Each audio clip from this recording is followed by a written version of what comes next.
কেমন হবে? 3 অক্ষরের নাম যার, 3 অক্ষরের নাম যার, জলে বাস করে, জলে বাস করে, আর মধ্য অক্ষর কেটে দিলে, মধ্য অক্ষর কেটে দিলে আকাশ হতে উড়ে। আকাশ হতে উড়ে। আকাশ হতে উড়ে হচ্ছে পাখি। হ্যাঁ, হ্যাঁ, মধ্যের অক্ষরটা বাদ দিলে আকাশ হতে উড়ে।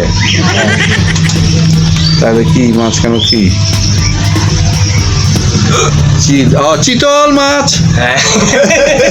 যদি কি রে বা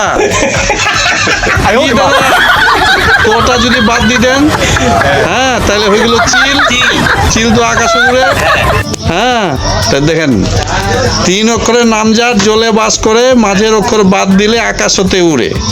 কি জিনিস? এই যে চিন্তা করি ভাবিল, প্রথমে চিন্তা করলাম পাখি, পাখি দিয়ে হচ্ছে না, তোর মাঝে চিল। হ্যাঁ, চিতল, তাহলে চিতল মাছ, তোটা বাদ। হ্যাঁ, চিল। এই যে ধাঁধার উত্তরগুলো দিলে বেশ ভালো লাগে খুব। হ্যাঁ, তো এই হইল আমাদের ধাঁধার আসরের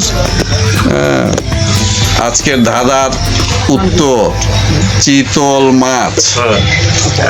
যাক, ভিডিওটি ভালো লাগলে লাইক, কমেন্ট ও শেয়ার করবেন এবং আমাদের এই চ্যানেলটিকে সাবস্ক্রাইব করে এই ধাঁধার আসরের লোকদেরকে উৎসাহিত করবেন। ধন্যবাদ সকলকে।